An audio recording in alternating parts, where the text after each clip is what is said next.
por detrás de mi voz. Escucha, escucha, otra voz canta. Viene de atrás, de lejos, viene de sepultadas bocas y canta. Dicen que no están muertos, escucha, los escucha, mientras se alza la voz que los recuerda y canta. Escucha, escucha, otra voz canta. Dicen que ahora viven en tu mirada, sosténlos con tus ojos, con tus Bienvenidas, palabras, bienvenidos. sosténlos. Esto es el programa de las expresas y expresos políticos del Uruguay. Crisol, buenos días, buenas tardes, buenas noches, según desde dónde nos estén mirando, de qué parte del mundo, de qué parte del Uruguay o por dónde. Saben que nos pueden mirar por nuestro canal de YouTube, apretando en Crisol, y si pueden, nos siguen apretando también la campanita, formamos comunidad, le llegamos a más gente, se lo pedimos de onda. En frecuencia 808 de Salinas nos pueden encontrar los viernes a las 23 horas y los domingos a las 10 de la mañana. Planazo levantarse y escucharnos. También por Radio La Zurda, tu radio compañera, hoy viernes a las 15 y a las 23 horas y los domingos a las 15 horas. Por el portal de apu.uy, por la red de radios comunitarias del Uruguay y también por emisoras de radio y televisión de la red uruguaya de medios alternativos. No tienen excusa porque nos pueden escuchar o ver por cualquier formato, por cualquier lado también. En la técnica, Ezequiel Reboira, Rodi y José Olivera, Jorge Daniel Díaz, Agustín Bérgolo y Henry Durán hacen que todo salga súper bien. Hoy en la conducción, quien les habla, Fernanda Cabrera. Muchas gracias por los saludos que me enviaron la semana pasada. Ya estoy muchísimo mejor, así que vamos arriba. Para comunicarse con nosotros, 091-028-578. 091-028-578. Es nuestro teléfono mensajero, ahí pueden mandar WhatsApp, alguna actividad que a nosotros se nos haya pasado, algo que quieran que difundamos, alguna invitación, se aceptan todas las críticas y las prontas mejorías como recibimos la semana pasada.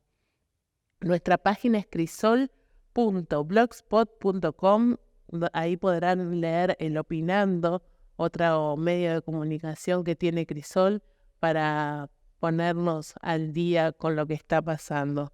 La sede social es en Joaquín Requena, 1533, entre Bransen y Ana Monterroso. Ahí a unos metros de 18 de julio nos van a encontrar. ¿Por qué es importante esto? Porque los convenios que tienen los socios de Crisol, como SWAT, como la cooperativa Caminos, como Previsión, como Procardia, Astucine, como la Asociación Cristiana de Jóvenes, pueden ahí obtener toda la información o llamando al 2408-4465, 099-408-655. Yo les decía la semana pasada, la otra, que si ustedes quieren que nosotros ahondemos en qué beneficios tienen en alguno de estos que he nombrado, nos mandan un mensajito de texto al 091-028-578 y nosotros les contamos. Tenemos un invitado hoy, la verdad que es un lujazo, sobre todo porque es nuestro columnista.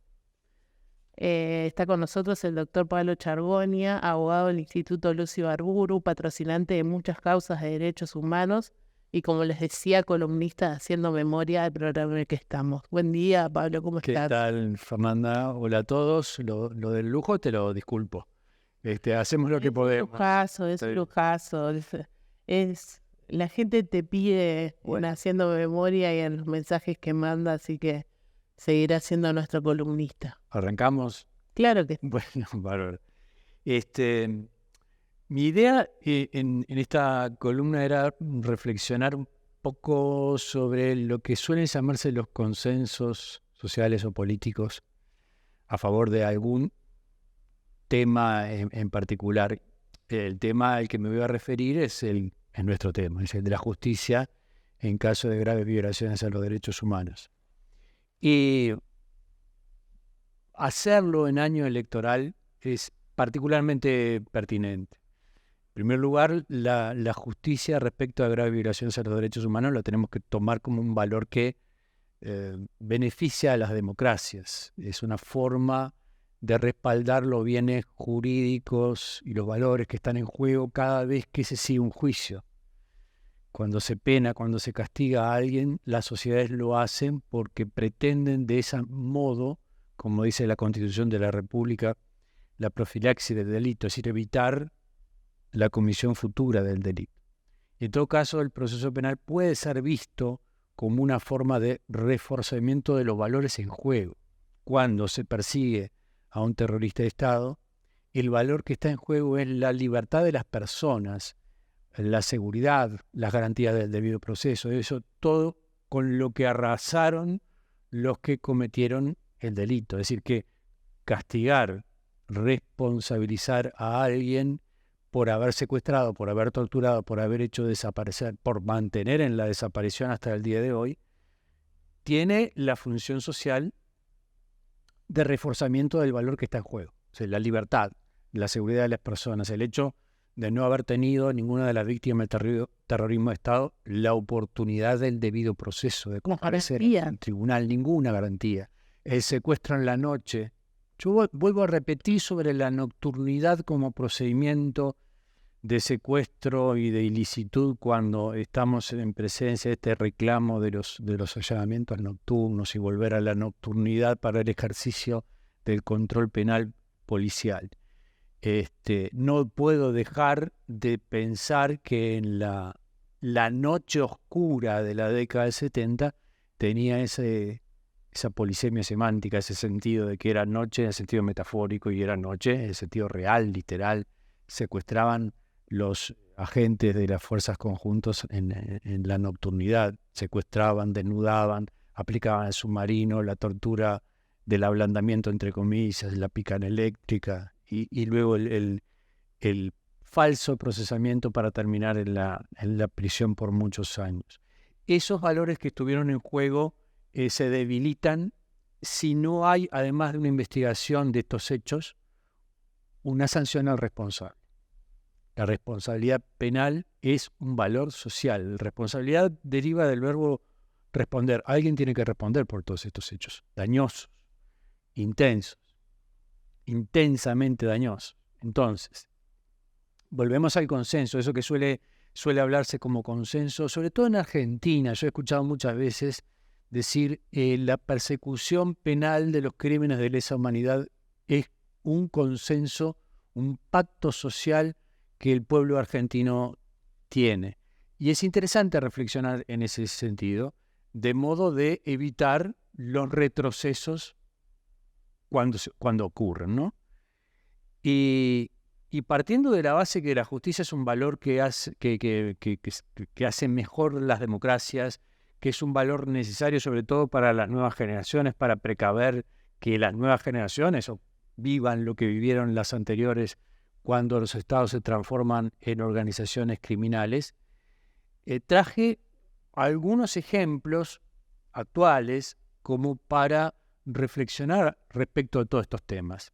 Uno es en Argentina, que ocurrió hace poco, que fue la visita de algunos diputados del partido La Libertad Avanza, el partido de la ultraderecha argentina, que gobierna.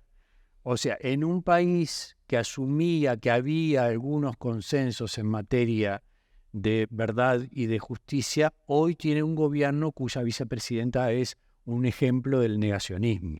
Un país que nosotros un poco lo mirábamos con admiración. Y lo podemos seguir admirando por muchas razones, pero también nos enseña este episodio lo precario que puede ser algunos consensos que se dan por buenos. Y la necesidad, a eso quiero llegar, la necesidad de estar alerta siempre y en términos de defensa de los derechos humanos, no dar por bueno nada. Hay avances, pero pueden haber retrocesos. Y la visita de los diputados de La Libertad Avanza al penal de Seiza fue la visita al ángel de la muerte, a Astiz, que es uno de los sujetos emblemáticos, de los más detestables, de los condenados por crímenes de lesa humanidad, a Manuel Cordero, el uruguayo, una de las caras visibles del Servicio de Información y Defensa del Uruguay, que operaba en Argentina. Está probada su actuación en automotores Orletti, tendrá que responder en Uruguay, como se ha dicho, toda vez que termine su condena en Argentina. Pero la visita de los legisladores generó una resistencia, eso es importante, un rechazo de las organizaciones de derechos humanos y una necesidad de reflexionar acerca de qué es lo que significaba, qué había detrás de esa visita, más allá del disgusto por el efecto simbólico que la visita tiene, qué hacen estos legisladores representantes del pueblo soberano argentino acercándose a genocidas. Pero ¿qué hay más allá? ¿Qué hay detrás de eso? Y una de las reflexiones es que esa visita consistía en discutir algunas alternativas para lograr algún tipo de amnistía disfrazada o de indulto, o en todo caso para morigerar las penas, o para, y acá lo asociamos con discusiones en Uruguay, lograr la prisión domiciliaria de estos sujetos. Y en todo caso, también podrían estar manejando como globo sonda, esa imagen de globo sonda es la de voy a tensionar al máximo, hacer una prueba de estrés de ese consenso, a ver hasta dónde puedo hacer ciertas cosas impresentables y cuál es la respuesta de la sociedad argentina en ese caso, ¿no? Más allá del efecto concreto o más allá de lo que pudiera estar buscando la ultraderecha argentina con este gesto, el gesto en sí mismo es utilizado para ver hasta dónde se puede estirar la cuerda, hasta dónde puede haber respuestas y qué tipo de respuestas puede haber. Y entonces, a partir de esa información, seguir operando en beneficio de los violadores de derechos humanos. Esto que se llama globo sonda, en una forma de operar de la derecha, lo tenemos en Uruguay con ejemplos concretos. Cuando Cabildo Abierto propone el restablecimiento de la ley de caducidad de la pretensión punitiva del Estado, yo no tengo dudas que se trata más que de una pretensión real de obtener una sanción legislativa del restablecimiento de la ley de caducidad que implicaría la derogación de una ley del año 2011, del que hemos hablado muchas veces, la ley 18.831, que restableció la pretensión punitiva del Estado, más que de una pretensión real de lograr que en el presente o en el futuro, según la correlación de fuerzas parlamentarias, se obtenga eso, es ver cuál es la reacción de la sociedad uruguaya y del sistema político ante semejante barbaridad, que ya digamos es una barbarie jurídica y política porque, para empezar, la Corte Interamericana en el año 2011 declaró que esta ley de caducidad de la pretensión punitiva del Estado, ley de impunidad, carece de validez jurídica. Y esa es una sentencia que pasó en la autoridad de cosa juzgada. No se podría restablecer eso porque implicaría que Uruguay se desacataría frente al sistema interamericano, frente a una sentencia, no una recomendación o un comentario, sino una sentencia obligatoria, y se ubicaría como una especie de paria en el contexto internacional hemisférico, al menos en el ámbito de la Organización de Estados Americanos. Es impensable. Sin embargo, la propuesta en sí misma, en mi opinión, tiene esta intención de ver, a ver qué tan repugnante resulta la propuesta que yo estoy planteando. Si produce náuseas, es una cosa, si la gente y los partidos... ¿Quiénes reaccionan? ¿Quiénes no reaccionan? Exactamente. ¿Cómo reaccionan? Exactamente. Ya lo hicieron en el pasado, lo vuelven a hacer, también propusieron el restablecimiento de la ley, digamos, o establecer la prescripción de los delitos. Todo esto a partir de que no encuentran en los tribunales satisfacción a sus planteos. Es decir, las defensas que hacen los abogados de los imputados, vamos a hablar un poco de eso también, más concretamente, de lo que está ocurriendo ante los tribunales locales, pero lo cierto es que con distintas posiciones, algunos con posiciones un poco ambivalentes o zigzagueantes, lo cierto es que no se están archivando causas por prescripción en términos generales y por lo tanto tratan de sacarlo el tema del debate en el ámbito forense para llevarlo al ámbito legislativo. Y también en eso se enmarca la iniciativa de la prisión domiciliaria. Pero me resulta muy interesante ver cómo lo que ocurre en Argentina también se verifica en Uruguay, y es decir, advertir que hay como corrientes a nivel regional que podemos calificar de derecha o impunidora o como se quiera calificar, pero en todo caso defensora de los criminales de lesa humanidad. Por lo tanto, bajar los brazos con relación a dar por bueno que los criminales de lesa humanidad van a ser perseguidos en el ámbito de los tribunales, en Argentina, en Uruguay o en donde sea, no es una buena idea. En todo caso, mantener la alerta es una idea mejor. Y yo le consultaba a compañeros de organizaciones de derechos humanos de Argentina si veían posible una ley de amnistía o de indulto. No la ven posible en el ámbito actual porque sería demasiado grave aún para la derecha argentina. Pero sí existe esa posibilidad, insisto, de ir alimentando un discurso de unas personas que están siendo juzgadas sin demasiadas garantías o que están en el penal de Ezeiza con sus derechos humanos violados y que sería bueno que fueran a prisión domiciliaria. Es decir, no tanto ir por el lado de una legislación de amnistía o de impunidad más grosera, pero sí ir hacia una propuesta menos ambiciosa, pero de todas maneras satisfactoria para el interés de Tigre de la Muerte o de Manuel Cordero o de todos los otros que están siendo juzgados en Argentina. Doctor, en Argentina han tomado armas con las abuelas, con las madres. ¿Usted lo ve tan improbable que sigan avanzando? Yo lo que digo es que improbable no se puede descartar, y los compañeros argentinos que consultaban decían, nosotros no lo descartamos, pero creemos que no es una ley de amnistía lo que vaya a aprobar el Congreso en lo inmediato, sino más bien nos tememos alguna otra ley de ese tipo, ¿no? Del tipo prisión domiciliaria o de ese tipo. ¿Ellos no tienen prisión domiciliaria? Ellos, por ejemplo, Cordero no, ahí estaba en Ezeiza, y tienen prisión domiciliaria en su legislación, pero obtener unas mayores posibilidades de obtener esa ventaja que superaran algunas resoluciones de los tribunales. Esto es interesante. Cuando Cordero con sus abogados fue a pedir prisión domiciliaria, se encontraron con un tribunal que reflexionaba en este sentido. Usted me está pidiendo la prisión domiciliaria, me está diciendo que sería bueno, conveniente para usted, pero yo como tribunal del Poder Judicial argentino tengo que analizar qué se le imputó, qué delito se le imputó. Más concretamente, no solamente por qué se le imputó, sino por qué se lo condenó. Y hace toda una reflexión el tribunal en el sentido de que yo evalúo que si le otorgo algún tipo de ventaja, puedo poner a Argentina en estado de responsabilidad internacional. ¿Por qué? Porque la Corte Interamericana tiene una jurisprudencia, la Comisión Interamericana dice cosas, y entre otras cosas me dice que cualquier forma de beneficio de facto o jurídico que establezca una especie de atmósfera de impunidad es violatorio del deber que Argentina tiene de perseguir las graves violaciones a los derechos humanos y en todo caso aplicar, en su caso, las medidas sancionatorias correspondientes.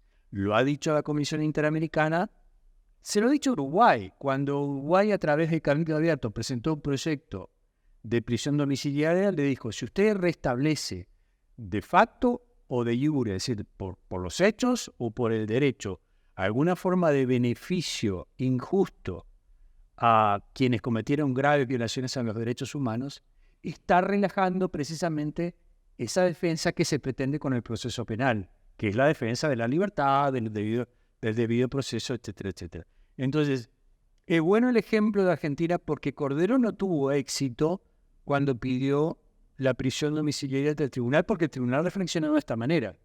Entonces ahí aparecen los diputados, en una situación similar a la Argentina, aparecen los diputados tratando de generar alguna otra cosa que vaya por algún otro lado. Entonces, sí es de temer la posibilidad de una legislación beneficiosa en la medida que si los tribunales siguen razonando como razonó este caso en el tribunal en el caso de Argentina, de Cordero. Nunca hay que bajar la guardia. El otro ejemplo que yo tengo que nos hace estar alerta es el de Perú. Recientemente el Congreso en Perú aprobó una ley que estableció la prescripción de los crímenes del fujimorismo. Crímenes espantosos durante la década del 90, en Barrios Altos, en La Cantuta. Además son ejemplos emblemáticos. Las fuerzas represivas de la dictadura de Fujimori cometieron homicidios a mansalva con el pretexto de que estaban enfrentando a la guerrilla y al terrorismo. Lo que hacían es matar personas desarmadas, personas inermes, hacían desaparecer personas. Hay acusaciones además de esterilización masiva, que son todos estos crímenes de lesa humanidad, y que hace el Congreso, que acaba de hacer el Congreso de Perú, de decidir que estos crímenes prescriben. Y ahí va contra todo el avance que había habido, particularmente también en Perú, en esta materia, tanto en el ámbito judicial cuanto en el ámbito legislativo y particularmente en el ámbito de la protección interamericana de derechos humanos. Los que trabajamos en estos temas sabemos que hay una sentencia de Barrios Altos del año 2001 de la Corte Interamericana, que es una sentencia histórica. En el año 2001, la Corte Interamericana comenzó una jurisprudencia para analizar muy especialmente la impunidad en caso de masivas violaciones a los derechos humanos. Y estableció que las leyes de impunidad, desde ese entonces hasta ahora, pasando por la ley, por la sentencia Hellman del año 2011, la sentencia de las muchachas de abril del año 2021, repitió una idea clave. Las leyes de impunidad, los decretos de impunidad, o aún los hechos, sin necesidad de una ley de impunidad, aún la situación de que los tribunales no juzguen, si cualquier forma de impunidad de derecho o de hecho es violatoria del derecho humano de las víctimas, que está establecido en el Pacto de San José de Costa Rica. Cuando alguien es víctima de un crimen, un delito, lo que aspira es que los tribunales lo protejan. Entonces la Corte Interamericana dijo Perú, y luego diría con Argentina, luego diría con Brasil, y luego recién en el 2011 diría con respecto a Uruguay, respecto de Chile también antes. Cualquier Estado que después de verificado la tortura masiva, la desaparición forzada, no investigara y no sancionara a los responsables, lo que está haciendo es violar el derecho humano de la víctima a la protección de los tribunales. Y por eso es que en el año 2001 condenó a Perú, como en el año 2011 condenó a Uruguay. Es decir, en la medida que no se juzgara, y en su caso, como siempre dicen la sentencia de la Corte Interamericana, se condenara, en su caso, ¿qué quiere decir? Si en el marco del debido proceso hay prueba de la comisión del crimen, entonces tendrá que haber una sanción. Hay un olor a disolver lo que es el terrorismo de Estado. Sí, que es lo que está presente en todos estos reflujos, digamos así.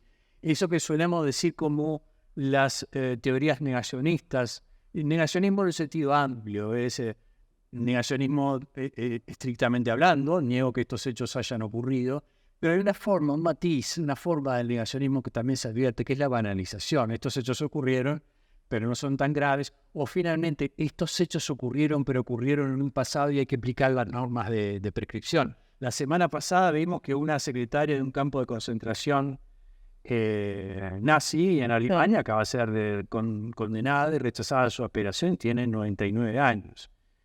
Por razones humanitarias y de salud se mantiene en prisión domiciliaria, pero el juzgamiento no se discute en Alemania. Sin embargo, Sin embargo, este Perú que recibió esta sentencia histórica tiene hoy un Congreso, un Parlamento, que es capaz de decir, retrocediendo respecto de todos estos conceptos, que aquellos delitos de Fujimori prescribieron. Y Fujimori se vio beneficiado. El mismo Fujimori que reclamó por razones sanitarias la prisión domiciliaria y recibió todos los rechazos de la Comisión Interamericana y de la Corte Interamericana. La Corte llegó a prohibirle, a decretar, a resolver que Perú no debía beneficiar a Fujimori. Se burló de todos estos reclamos y dispuso que los delitos prescribieran, con lo que se beneficiaron, tengo los datos acá, 600 casos, 600 investigaciones con una cantidad de imputados importantes que han sido beneficiados y fueron afectadas 558 víctimas de esos casos. ¿Por qué? Precisamente la no sanción, la impunidad, es un agravio a las víctimas. Una vez más, como dice el relator de Naciones Unidas, esta ley en Perú obstaculiza el acceso a la justicia y el derecho a la verdad y a la reparación de las víctimas.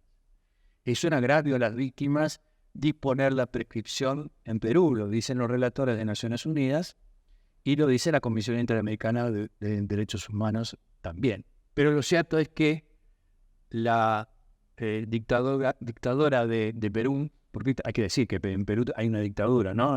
Washington D.C. ordena que se ponga el foco en Venezuela. Sin embargo, Dina Boluarte es una dictadura y Perú retrocede con relación a todos estos avances que habían habido en materia de derechos humanos. Es importante estos dos ejemplos porque volvemos luego a la situación en Uruguay. En un año electoral, en un año en que importa la correlación de fuerzas parlamentarias. En octubre vamos a ser llamados como ciudadanos a votar un parlamento, fundamentalmente, dado las encuestas, no se elige el presidente estrictamente hablando en octubre, porque habrá seguramente un balotaje, pero sí la correlación de fuerzas es importante. Ahora bien, así como digo que el Parlamento es importante y la correlación de fuerzas es importante, desde la perspectiva que es la mía, ¿no? La perspectiva de las organizaciones populares, de las organizaciones de derechos humanos, es importante mantener en alto siempre las banderas que implicarán una demanda de no prescripción de estos crímenes, sea cual fuere la correlación de fuerzas parlamentarias. Será un dato muy importante el escrutinio de octubre, pero aún antes, desde el punto de vista de las organizaciones de derechos humanos, la pretensión de solidificar la idea de que la justicia es un valor que mejora la democracia y que la justicia en materia de graves violaciones en los derechos humanos se relaciona con la reparación a las víctimas, es una idea que no debemos nunca de abandonar en términos de reclamarle a todas las élites partidarias, a todo el sistema político y a todo el Parlamento, sea cual fuere la correlación de fuerzas parlamentarias que haya en el futuro, ¿no? ¿Te parece, Pablo, que vamos a una tanda y volvemos enseguida? ¿No? Seguimos en Haciendo Memoria con el invitado doctor Pablo Chargonia y en unos minutitos estamos de vuelta. En tiempos de revolución digital, la vida en sociedad se vuelve cada vez más compleja y en eso juegan un papel fundamental la información veraz y la comunicación equilibrada, ya sea a través de los medios tradicionales o mediante las redes sociales. La Asociación de la Prensa Uruguaya, a través de la plataforma portalapu.uy, brinda la posibilidad de una mirada seria y profesional comprometida con el tiempo que nos toca vivir. Nuestra plataforma, que publica diariamente notas de prensa, material audiovisual y productos de radio, vincula indisolublemente a la profesión con la ciudadanía a través de mensajes directos y transparentes sin más compromiso o interés que el acceso libre y gratuito a la información veraz y profesional de la sociedad. apu.uy La información plural y profesional.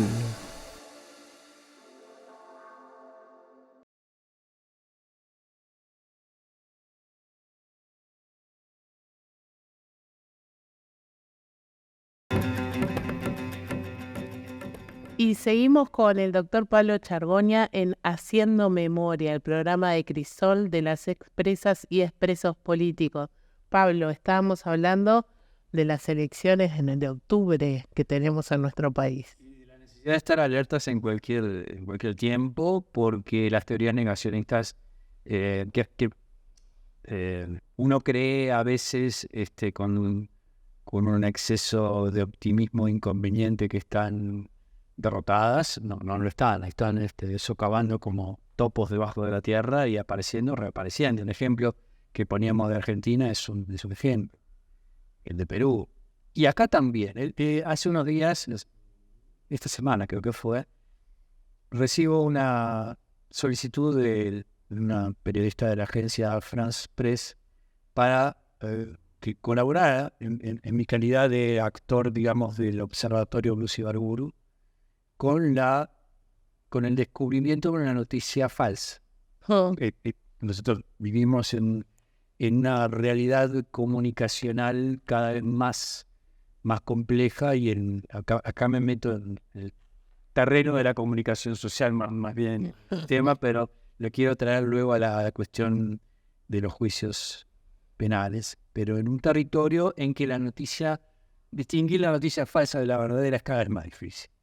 La aplicación de inteligencia artificial hoy nos sorprende con videos de personas hablando con su propia voz, con sus propios gestos, su propia cara, y resulta que todo eso es artificial. Entonces, distinguir lo verdadero de lo falso es muy complejo. Entonces, parte del periodismo se dedica al chequeo de la información. Y es como todo un capítulo del trabajo en comunicación social, el chequeo. Se puede ir a la página web de AFP, que es esta agencia internacional noticiosa francesa, que tiene un capítulo que se llama Factual, en donde revisan informaciones que circulan en las redes de muy diversa naturaleza y concluyen, después de investigarlas, si es información verdadera, si es información falsa, si es información engañosa.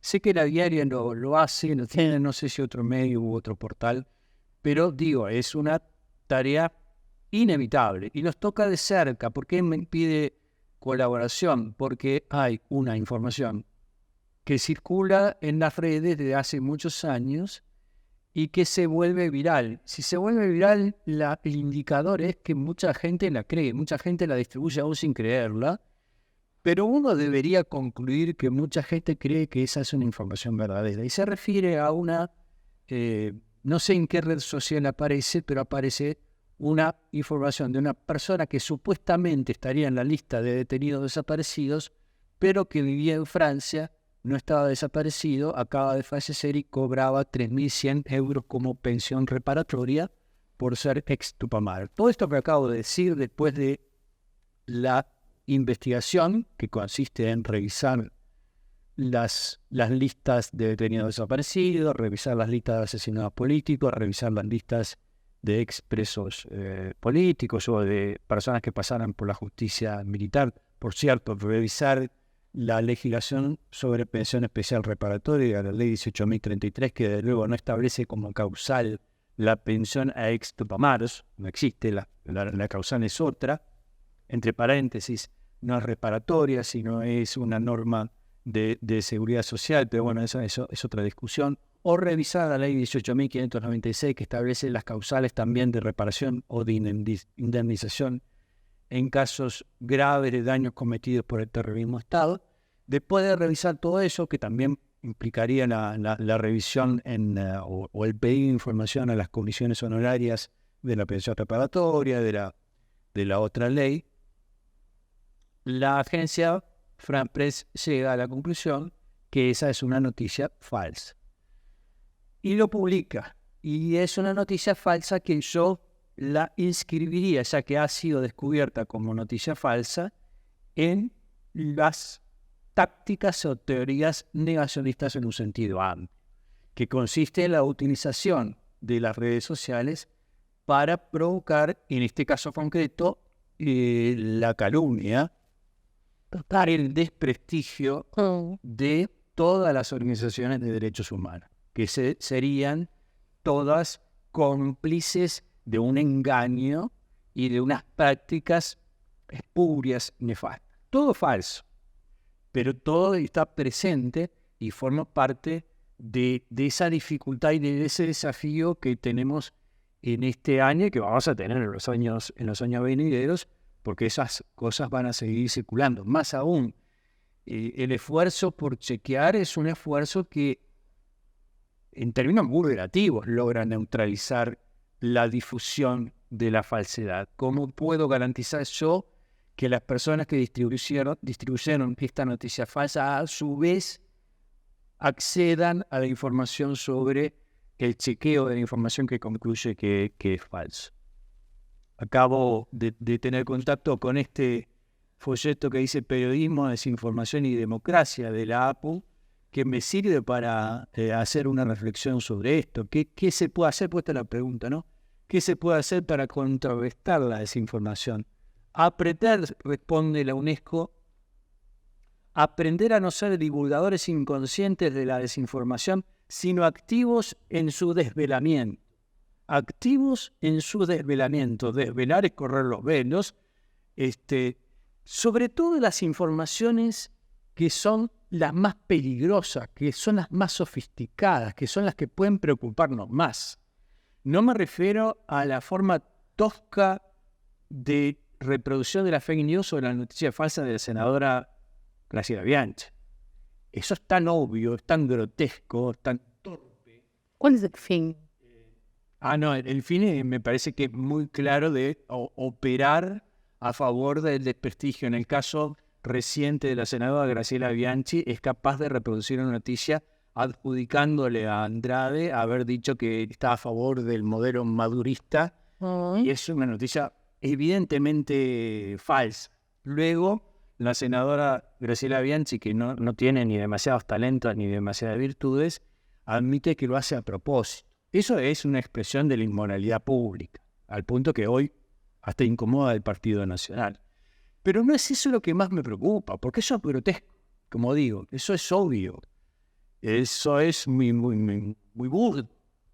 Pero hay otras fórmulas más sofisticadas que las que nos tienen que poner alertas, o como dice la UNESCO, como dice APU, activos en el corrimiento de los velos. Y para estar activos en el corrimiento de los velos, la información, el trabajo, no quiero hacer una autorreferencia, pero sí al trabajo de mi organización, que es un esfuerzo de las organizaciones de la sociedad civil, o como me gusta decir a mí, de las organizaciones populares. El Observatorio del Uso del Seguro trata de recabar información con verificación empírica, de modo tal de que cuando llegue la hora del chequeo de una información verdadera o falsa, se puedan mostrar datos reales, datos verdaderos que nos permitan correr los velos o ser activos en el enfrentamiento a las noticias falsas. Yo suelo recordar una frase de Humberto Eco que frente a esta, en años muy anteriores a la situación actual de las redes sociales, decía, porque el tema de cómo se manipula la información en viejo como los medios de comunicación, ¿no? De hace muchísimas décadas atrás. Pero hoy tenemos unos desafíos propios de las redes sociales, etcétera, ¿no? Decía Humberto Eco, lo que hay que hacer es armar al receptor del mensaje, de modo armarlo con instrumentos, de modo que su decodificación del mensaje sea soberana, en el sentido de sea inteligente, que no se coma cualquier cosa, digamos, que no dé por verdadera cualquier cosa. Y ese esfuerzo vuelve a ser también en materia de este enfrentamiento con las teorías negacionistas y en la defensa del programa popular de verdad, justicia, memoria y reparación, un esfuerzo de información, un esfuerzo de información chequeable, información verificable, información seria. Es decir, de alguna manera no quedarse solamente en el gesto consignista, que puede ser muy bueno en algunas formas de la organización popular, de la movilización, pero no suficiente. No suficiente cuando el adversario acude a diversos ardides. Y ardid es una de las definiciones de Chicano. Y entonces voy a uno de los temas que, no sé si tengo mucho tiempo o poco, pero Tenés. unos temas que quiero tratar. Porque dentro de las muchas formas de defensa que ejercen los abogados de los imputados, particularmente el centro militar, nos encontramos con estos días con un nuevo ardid, un artilugio para evitar los juicios o fundamentalmente para dilatarlos. Lo hemos dicho muchas veces, lo hemos denunciado muchas veces, Uruguay restablece la pretensión punitiva del Estado. Está la terminología utilizada por la ley del 2011, precisamente en el 2011. Y pasó mucho tiempo de vigencia de la ley de caducidad, en que los expedientes estaban juntando polvo en los juzgados. A veces se tiende a imputar del Poder Judicial todo ese tiempo perdido. Más bien hay que imputárselo al sistema político que sancionó y al Parlamento que sancionó una ley de no juicio. Y se llega a la circunstancia en Uruguay que cuando se reactivan los juicios, además con la velocidad de un caracol, con la lentitud propia de los juicios en Uruguay, los imputados, los procesados son personas añosas. Por eso la prisión domiciliaria, el mayor de 65, en fin, etcétera, etcétera, etcétera. Entonces, ¿mayores de 65? En el caso del proyecto de prisión domiciliaria con mediación del Senado, mayores de 65 años. O sea que es la población a la que se está pretendiendo responsabilizar en este juicio, que en muchos casos se ha responsabilizado porque han habido procesamientos, han habido formalizaciones y han habido condenas. Pero quiero decir, estamos ante la táctica dilatoria para obtener la impunidad biológica, es decir, llegar a que me lleve la parca antes que pues, me sancione. Claro. Y eso lo hemos visto en muchas ocasiones, y ahora lo vimos con un planteo de pretender que la jurisdicción de estos casos, por aplicación del artículo 239, sea de la Suprema Corte de Justicia. No quiero ir mucho en el terreno puramente técnico, aunque yo soy de los que cree que la opinión pública del ciudadano tiene que aprender los temas jurídicos. No pueden ser para iniciados, y menos los temas de la Constitución de la República, ni para especialistas, porque eso implicaría una debilidad cívica inaceptable, y porque además le dejaríamos el manejo del derecho al enemigo. Eso no me parece una buena idea. Pero básicamente, el artículo 239 establece que a la Suprema Corte de Justicia le corresponde juzgar los crímenes del derecho de gentes. Esta es una terminología viejísima. El crimen en el derecho de gentes podría ser interpretado como crimen en el derecho internacional, y por lo tanto los crímenes de lesa humanidad, los crímenes de guerra, los crímenes de genocidio deberían ser juzgados por la Suprema Corte de Justicia. Leen ese artículo recientemente y se les ocurre, vamos a plantear esto para que sea la Suprema Corte de Justicia la que se haga cargo de 200 juicios, juzgue todo en juicios orales y públicos. Es decir, vamos a apelar al ardid, a la chicana de dilatar esto. Olvidan, en ese caso, que ese artículo tiene un segundo inciso que remite a una ley procesal penal que asegura que no sea la Suprema Corte de Justicia la que juzgue todos los crímenes de la dictadura, sino, como dicen los códigos del proceso penal, sean los jueces de la primera instancia. Para pasar en limpio, yo creo que en los casos en que la Suprema Corte de Justicia se expida, esta va a decir: yo no voy a juzgar estos casos corresponde que los siga juzgando el juez de la primera instancia. Entre otras cosas porque ya ocurrió en el año 2003, basado en este mismo artículo, las organizaciones de la sociedad civil denunciaron a Juan María Bordaberry por atentado a la Constitución, porque además de los crímenes del derecho de gentes, este artículo que mencioné habla de atentado a la Constitución. Presentaron la denuncia ante la Suprema Corte de Justicia y la Suprema Corte de Justicia dijo: no, corresponde, porque hay que leer todo el artículo, corresponde que sea juzgado Juan María Bordaberry por un juez de la primera instancia. Lo que ocurrió fue juzgado por un juez de la primera instancia, procesado por un juez de la primera instancia, condenado por un juez de la primera instancia. Y entre otros argumentos, en esa ocasión, en el año 2003, la Suprema Corte de Justicia de esa época planteó un argumento que se podría plantear ahora en este caso, que es: si yo juzgo, el imputado condenado, eventualmente si lo condeno, no tendría oportunidad de apelar, porque ¿ante quién apelaría? No hay un órgano jurisdiccional por encima de mí, por encima de la Suprema Corte de Justicia. Y al revés, si fuese absuelto, la Fiscalía, ¿ante quién apelaría? Por lo tanto, como no se da la doble instancia, y vea la paradoja en lo irónico de todo esto, la doble instancia es un derecho humano, que tienen aún los violadores de derechos humanos. Si juzgaran a la Suprema Corte de Justicia y fueran condenados, no podría tener oportunidad de doble instancia. Es decir, que yo creo que la Suprema Corte de Justicia finalmente va a rechazar este planteo, y espero que advierta la estrategia dilatoria y espero que ejerza la potestad disciplinaria que la Suprema Corte de Justicia tiene cuando advierte que los planteos son manifiestamente improponibles o manifiestamente dilatorios. Es decir, cuando se ejerce abusivamente el derecho de defensa. Porque digamos rápidamente, los imputados en un Estado democrático de derecho, aún los que cometieron los crímenes más aberrantes, tienen el derecho a la defensa.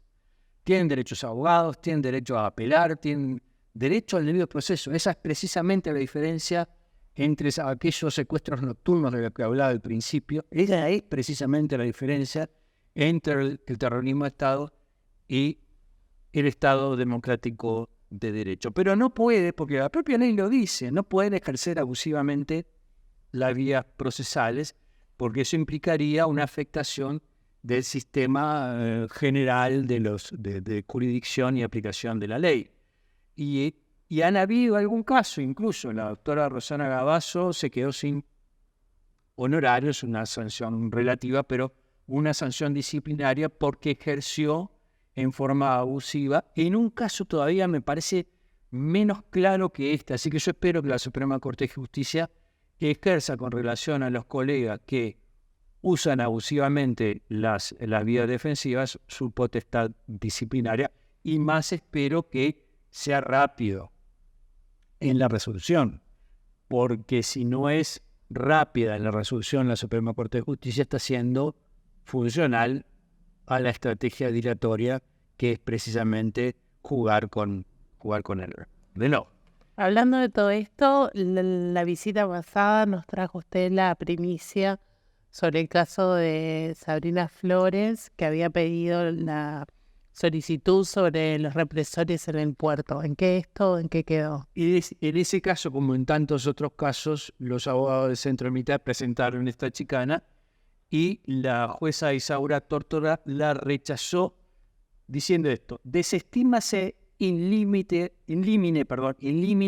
la acción establecida por dos de los imputados, Viacaba y Da Silva, por no corresponder a derecho. Lo voy a explicar porque esto de la locución latina queda muy lindo. In limine en criollo quiere decir de pique. Lo desestimo de pique, no lo dejo ni siquiera discutir porque es impresentable esto que usted me está diciendo. La jueza le dice a los abogados, en este caso del Centro Militar: usted participó de todas las audiencias. Presentó escritos, presentó recursos, presentó excepciones de inconstitucionalidad. Ahora se le ocurre que yo no soy competente. Se lo rechazo in limine, se lo rechazo sin necesidad de mayor discusión. Eso lo hace la jueza Isaura Tórtora. La jueza Siri Urioste en otros casos también dice: esto es manifiestamente improponible. Cuando un juez dice que es manifiestamente improponible, no está diciendo que lo que usted dice yo no estoy de acuerdo y lo discuto, es que ni siquiera es presentable, es impresentable, para decirlo en castellano. Bueno, en el caso de fusileros navales, los abogados del Centro Militar ejercieron esta chicana, porque no le puedo llamar defensa, y obtuvieron este planteo de la jueza Isaura Tórtora. Así que aquello que anunciábamos en nuestra columna anterior tuvo este obstáculo, vean ustedes, y tuvo este obstáculo que, por suerte, tiene esta posición de la jueza Isaura Tórtora. Hay algunos jueces que rechazan in limine o de pique estos planteos, pero otros, lamentablemente, lo aceptan y derivan el expediente a la Suprema Corte de Justicia. Eso ocurrió en el caso de el homicidio de Michelini Gutiérrez Ruiz y 60 víctimas más, un juicio que se pretende que ocurra, que hace mucho tiempo que está planteada la acusación y todavía no se ha pasado a la instancia de juicio oral y público. En ese caso, cuya jueza de garantía es Adriana Chamsarian, tuvieron éxito los abogados del Centro Militar, éxito en el sentido de lograr una dilatoria, ¿no? Sí. La jueza Chamsarian no consideró manifiestamente improponible, a diferencia de la jueza Silvia Ubioste, no rechazó de entrada, a diferencia de la jueza Isaura Tórtora, en cambio, envió el expediente a la Suprema Corte de Justicia. Y en este caso se dio la particularidad que la Fiscalía y los defensores de los represores son Arad, Medina y Silveira, se pusieron de acuerdo en darle una prórroga a las defensas de 90 días, acuerdo en el que nosotros como representantes de la víctima no participamos, ni siquiera estábamos enterados, pero el plazo se les prorrogó para que contestaran la acusación con la excusa de la complejidad del caso. El caso es complejo, pero si usted lee la respuesta de la acusación, no necesitaban 90 días, no necesitaban 15 días para decir eso que dijeron. Pero lo irónico, lo paradójico de esto es que después de obtener de parte de la Fiscalía Especializada la benevolencia de acordar 90 días de prórroga, los abogados del Centro Militar le respondieron con esto, con una nueva chicana que ahora se está discutiendo porque el fiscal Percival le presentó un recurso contra la decisión de la jueza Chamsarian y bueno, veremos qué decide la jueza. En todo caso, este ejemplo que estoy planteando es un ejemplo más en el que la táctica dilatoria funcionó relativamente. Siempre es un placer tenerlo con nosotros, Pablo Chargoña. Bueno. Es de los programas que la gente más busca y más mira. Bueno, Y con enorme placer, a las órdenes, a las órdenes. vamos a ir terminando por acá con la promesa de próximas visitas del doctor Pablo Chargoña. Y bueno, como les decía, estamos en Haciendo Memoria, el programa de las expresas y expresos políticos del Uruguay, de Crisol. Nos pueden mandar mensajes al 091-028-578, es nuestro teléfono mensajero. Y como terminamos siempre, nos estamos despidiendo hasta la próxima semana con Haciendo Memoria. Por verdad, memoria, justicia y nunca más terrorismo de Estado, Crisol está más que nunca en lucha para que los más infelices sean los más privilegiados. Muchas gracias por estar.